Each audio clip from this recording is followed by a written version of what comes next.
الحمد لله الذي خلق الإنسان وعلم القرآن.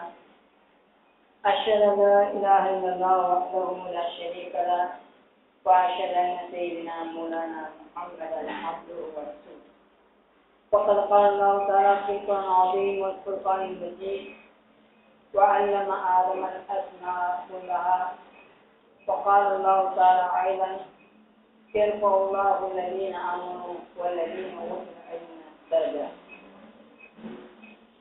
கண்ணியத்திற்குரிய அல்லாஹ்வின் நல்லடியார்களே, சகோதரர்களே, நாம் இன்று ஒரு விஷயத்தை மிக கவலையோடு சிந்திக்க வேண்டிய ஒரு கட்டாயத்தில் இருக்கின்றோம்.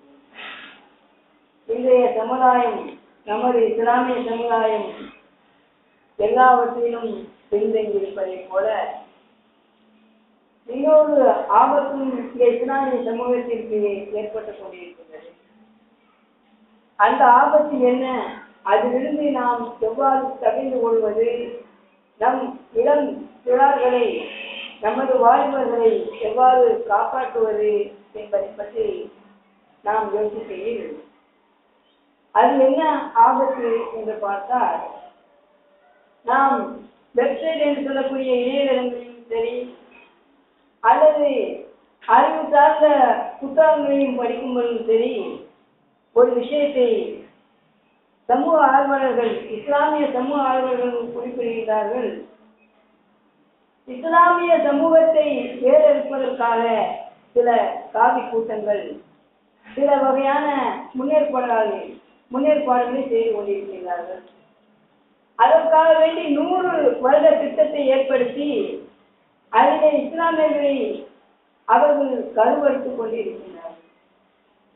என்ன அப்படிப்பட்ட ஆபத்து என்று பார்த்தால், இணையதளங்களிலே நாம் பார்க்கின்றோம், லவ் ஜிஹாத் என்று சொல்லக்கூடிய ஒரு விஷயத்தை அவர்கள் குறிப்பிட்டார். லவ் ஜிஹாதை நாம் கண்டிப்பாக மேற்கொள்ள வேண்டும் என்று அவர்கள்.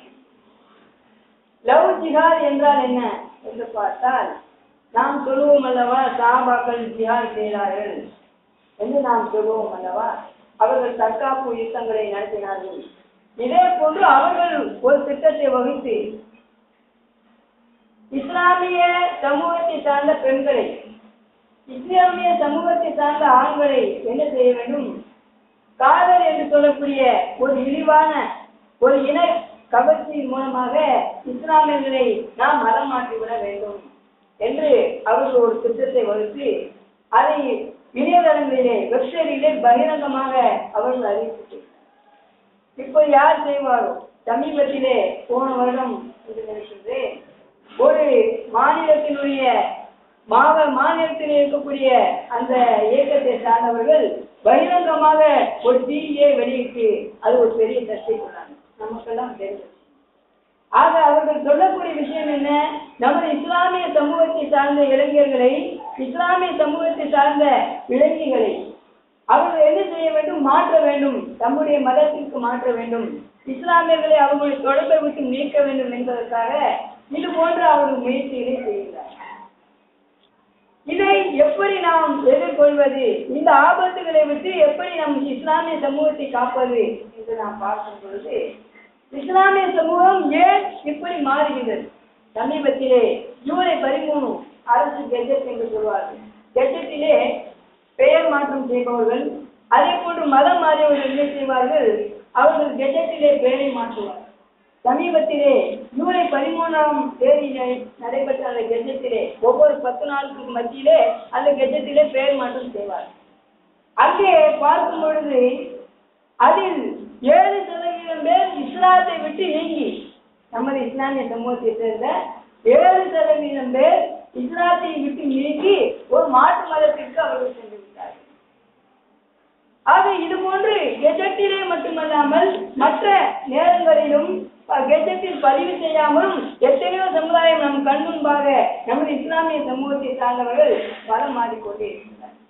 இதற்கு காரணம் என்ன என்று பார்த்தால், அடிப்படையில் அவர்களுக்கு நாம் மாற்று கல்வியை, இறை அச்சத்தை, அல்லாஹ்வுடைய இறை அச்சத்தை நாம் அவர்களுக்கு போதிக்காமல் ஏனோ தானோ என்று அவர்கள் நாம் வளர்த்து விடுகின்றோம். கடைசியிலே நாம் ஒரு கேவலத்திற்கு உள்ளார்கள்.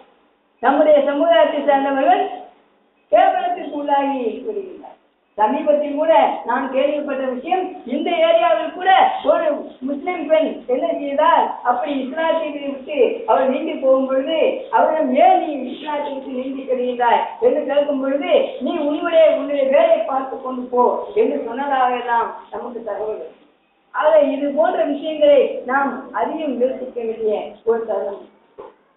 கண்ணியத்துக்குரியவர்களே, இது போன்று ஏன் இந்த இஸ்லாமிய சமுதாயம் பின்தங்கி இருக்கின்றது என்று பார்த்தால், இப்படி பின்தங்குவதற்கான காரணம் என்ன என்று பார்த்தால், இது 1947 பிறகுதான் இந்த இஸ்லாமிய சமுதாயம் என்ன செய்து வழி தவற ஆரம்பித்தது. 1900 சுதந்திரம் எப்பொழுது அடைந்ததோ அப்பொழுது இஸ்லாமியர்கள் அவர்களுடைய வழிமுறையை விட்டுவிட்டு அவர்கள் மாற்று வழிமுறையை அவர்கள் எப்படி என்றால், ஆங்கிலேயர்கள் இந்த நாட்டை விட்டு செல்லும் பொழுது அவர்கள் மிக அருமையான திட்டத்தை ஒரு வகுத்து, அருமையான சூழ்ச்சியை ஒரு வகுத்து அவர்கள் என்ன செய்தார்கள், இஸ்லாமிய சமூகம் இவர்கள் தான் நமக்கு மிகவும் எதிரிகளாக இவர்கள் போரெடுத்து நம்மை வெளியேற்றினார்கள், எனவே இவர்கள் கடைசி வரை துன்பப்பட வேண்டும் என்ற ஒரு சதி திட்டத்திலே அவர்கள் ஒரு திட்டத்தை வகுத்தார்கள். அதில் 2 விதமான திட்டம். ஒன்று, இந்தியாவையும் பாகிஸ்தானையும் பிரிப்பதற்கான சூழ்ச்சிகளை செய்வது.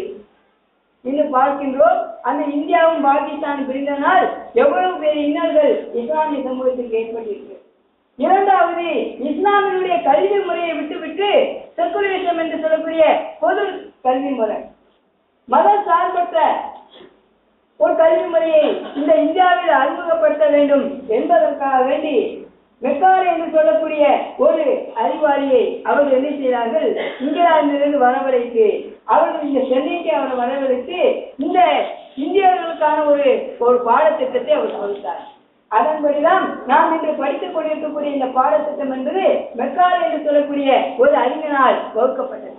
அவன் என்ன செய்தான், இங்கிலாந்திலிருந்து சென்னை வந்தான். சென்னையிலிருந்து நேராக ஊட்டி சென்று இந்த இந்தியர்களுக்கான ஒரு பாடத்திட்டம் என்ன என்பதை அவன் வகுத்து அதைத்தான் இன்று வரை நம் மெட்ரிகுலேஷன் ஸ்கூல் என்று சொல்லக்கூடிய நாம் இன்று அதை கல்வியை ஒரு பெருமையாக நாம் படித்துக் கொண்டிருக்கிறோம்.